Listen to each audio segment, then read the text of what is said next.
स्वागत है। आज हम डेविड जे स्वार्ट्ज की क्लासिक किताब the magic of thinking big यानी बड़ी सोच का बड़ा जादू पर आधारित एक हिंदी समीक्षा और सार को गहराई से समझेंगे। हाँ, ये किताब 1959 की है, लेकिन कमाल की बात है इसके सिद्धांत आज भी उतने ही कारगर हैं। बिल्कुल, और हम आज इसी किताब की एक डिटेल्ड हिंदी समीक्षा देख रहे हैं। तो किताब का जो मूल आइडिया है वो क्या है? आइडिया बहुत सीधा है पर गहरा। मतलब आपकी सफलता का साइज वो काफी हद तक आपकी सोच के साइज पर निर्भर करता है। अच्छा, तो ऐसा नहीं कि आपको कोई सुपर टैलेंट चाहिए। नहीं, स्वार्ट्ज जो प्रोफेसर थे यही कहते हैं, असाधारण टैलेंट जरूरी नहीं, जरूरी है बड़ी सोच रखना और फिर उस सोच के हिसाब से काम करने की आदत डालना लगातार। ठीक है, तो आज हमारी इस बातचीत का मकसद है इस समीक्षा से वो खास बातें और तरीके निकालना जिनसे काम में, रिश्तों में, मतलब पूरी जिंदगी में बड़ी सफलता मिल सके। बिल्कुल, शुरू करते हैं। हाँ, तो पहला सिद्धांत जो समीक्षा में एकदम साफ उभरता है कि सोच ही जादू है। हाँ, और इस जादू की बुनियाद है विश्वास, भरोसा।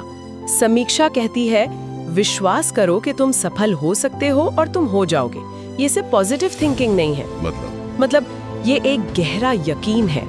शक और फेल होने का डर वो अनजाने में हमारी सोच को छोटा कर देते हैं, इसलिए अपनी नजर में खुद की इमेज सुधारना वो बहुत जरूरी हो जाता है। अच्छा, तो ये अंदरूनी बदलाव की बात है और इसी से जुड़ा है वो शब्द बहानेबाजी, एक्सक्यूजिटिस। समीक्षा इस पर क्या कहती है? हाँ, बहानेबाजी।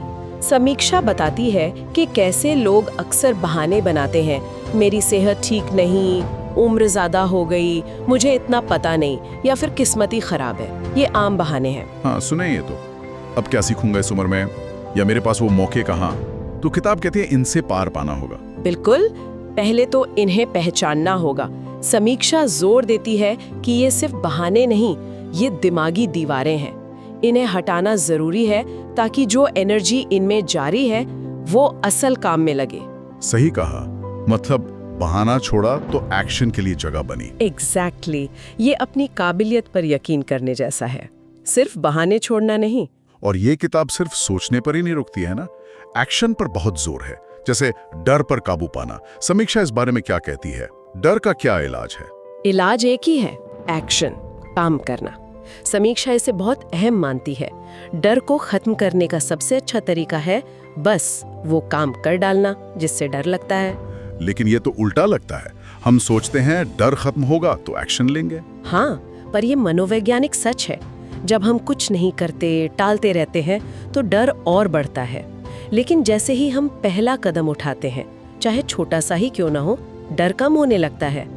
एक्शन डर का दुश्मन है। ये दिलचस्प है। तुरंत एक्शन, चाहे परफेक्ट ना हो। बिल्कुल। और फिर बात आती है रचनात्मक सोच की, क्रिएटिव थिंकिंग। हाँ, हमेशा ये पूछना कि क्या इसे और बेहतर किया जा सकता है। और समीक्षा ये साफ करती है कि ये सिर्फ आर्टिस्ट या साइंटिस्ट के लिए नहीं है, ये सब के लिए है। अपनी नौकरी में, घर में, रिश्तों में, हर जगह सुधार की गुंजाइश देखना, नए आइडियाज के लिए खुला रहना। और इसी से जुड़ा है रवैया, मतलब एटीट्यूड, उसे अपना साथी बनाना। हाँ, पॉजिटिव रवैया। समीक्षा इसके कई पहलू बताती है, जैसे दूसरों की मदद के लिए आगे रहना, लोगों में अच्छाई देखना, और वो जीत की आदत वाली बात, विक्ट्री हैबिट। हाँ, छोटी छोटी कामयाबियों से कॉन्फिडेंस बढ़ाना। ये बहुत पावरफुल है। समीक्षा बताती है कि हर छोटी जीत वो अगली जीत के लिए हमें तैयार करती है। एक पॉजिटिव साइकिल शुरू हो जाता है। और हाँ, लीडर्स के लिए भी संदेश है इसमें। क्या? कि अपने टीम के लोगों को उनकी असली क्षमता का एहसास कराएं, उन्हें बड़ा सोचने में मदद करें। सही है। और फिर सबसे जरूरी बात शायद, साफ लक्ष्य और उन पर एक्शन।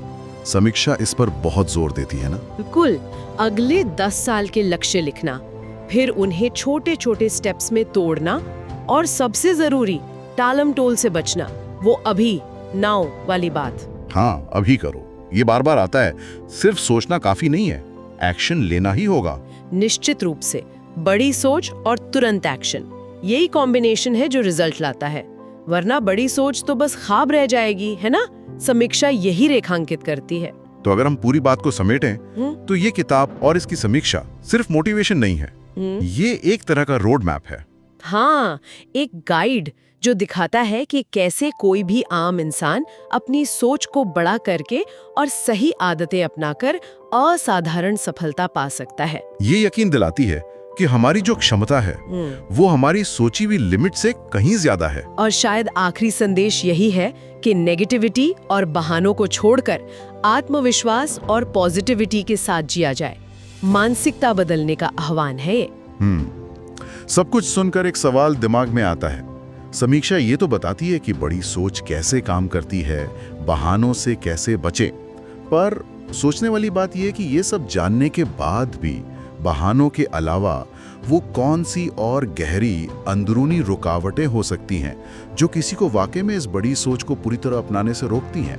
या ये बहुत अच्छा सवाल है, गहरा सवाल है। शायद बहानों के अलावा एक अनकहा डर होता है, बदलाव का डर, या फिर जो आराम का दायरा है उससे बाहर निकलने का एक प्रतिरोध। ये वो चीजें हो सकती हैं जिन पर शायद हर किसी को खुद सोचना पड़े।